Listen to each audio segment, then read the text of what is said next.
Assalamualaikum warahmatullahi wabarakatuh. Nusir bachinaw sing kari madali gi bayan makhatar ko ina nasi Allah gi wali adumba mating magun laikraba wali mahaki maming baba Fariduddin Ganj Sakkar rahmatullah alayhi habini nusir bachinaw sing Ganj Sakkar habidi chini habini atumba habini amdi Ganj habidi khazana habidi kuigi watapada ba pukai habini nusir bachinaw sing hairiba Mingthon asi thon kribagi nuksirba wari matek makada samthage kari amadali gi mahaki asengba bayan aigi description gi link da dum yawbani mayam adum hindi da taningba media dum tabiyo amadi hindi haitaba singi damakta khallaga din gi mujakara ni khallaga mahaki matek amkha ka arth handok sabani nungsirba chinaw sing hairiba baba Fariduddin noma phammaga lambi gi matai amad leiringeda adum bado fakirikoigi sakni ba ani khak laaga ikoigi kaiguma khatang happy ona haibirak lamin nungsirba chinaw sing do baba Fariduddin na hazrat ai nakta kari su laite habtagi hairiba lagli ba ani na machin thi barok lami amad machin thirak pa du dam hakki mahakna ikoi godi sawadi nungsirba chinaw sing atumba rahmat chelaba adumba Allah ki nur chelaba wali aduna mahakna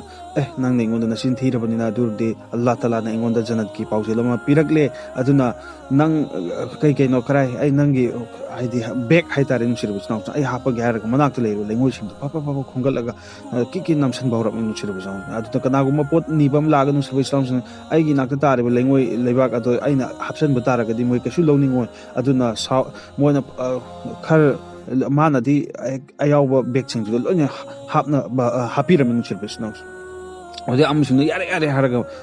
saudingdana mamai leithoga khongkap adi hum hek thangkibaga haiba sungdo athumba hauba koi chini gumba amu olak lamin chirba snausung madude amaka hallaga happy ona muk changapa matamda baba Fariduddin na madui matam loikreina muk haibirak lamin chirba snausung asumna maki mingthun ase phangi bangna jawani mangna pakhang oiringi punchida nusirba snausung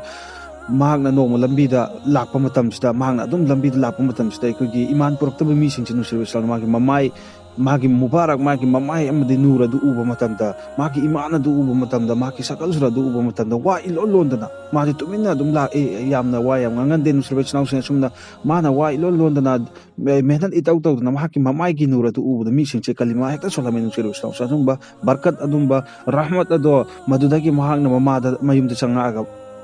Sangapore timing the mama na masano pala head ng silbi sing bewa orat haidi mama ado lukrabini nung silbi sing laire yamna mama ado gimanakta mahakna Sangapore mama ado na law sango na sana thakna ba ikogi thammaga chak lang sana ngai silingai matam sta mahakna mama da hangachara mi ima mapanda tawnariba mapanda tan hainari buwa si ima ta dabra haina harak mung silbi sing mama da aidi lairaba aidi parda ge halata aidi yumda thokcha daba ingonda aino kari ta dor mo harak putagi mangna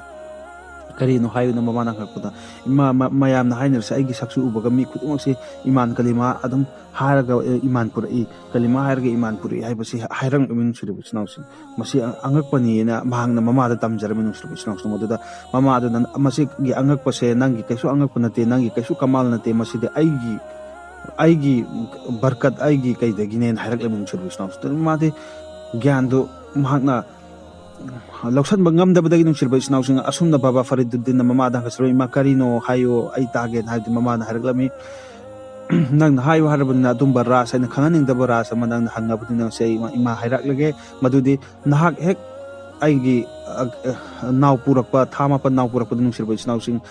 ay hak na noong gunagi tabu amata tawkidi amda Allah gi Rasul sallallahu ta'ala alaihi wasallam gi sunat ki tarika gi khilaf ta ay na tabu amapusu tawkidi amadi ay na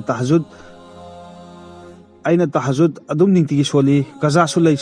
khide tahajud ki nung sirba sinaw sinad ko tahajud ki matam dal lada dua taw ki yadda agi ichagi mai thonga su uba matam da mi khudi makalima haiba ngambo oisano na lada na ningtigi dua taw ngasi su tawri nung sirba sinaw sin haira mi amadi aina nahak ki chahi ani aina aigi sangom pitapko matam da nung sirba sinaw sin ai bina waju taw yaudana aina nang nahak ki sangom nangina buksu pitaklam de dugi barkat tagi Allah taala na nahak ki adum babarkat aduna ki nagi rahmat adu phangjabade na khumlal aminu silbi sinaw sing adagi gyan taraklabuda jawanegi matam gi ngasagi wakhan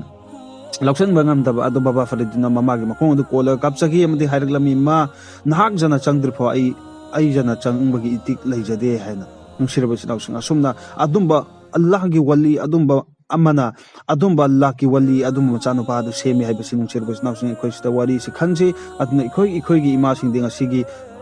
evadat tawde haiba nate nungshir basi nausing loina namaz onba kaya namaz onba namaz thadaba din iman gi parda da leibasu yaudabadi natte aduba ayamba tv serial gi wakhanda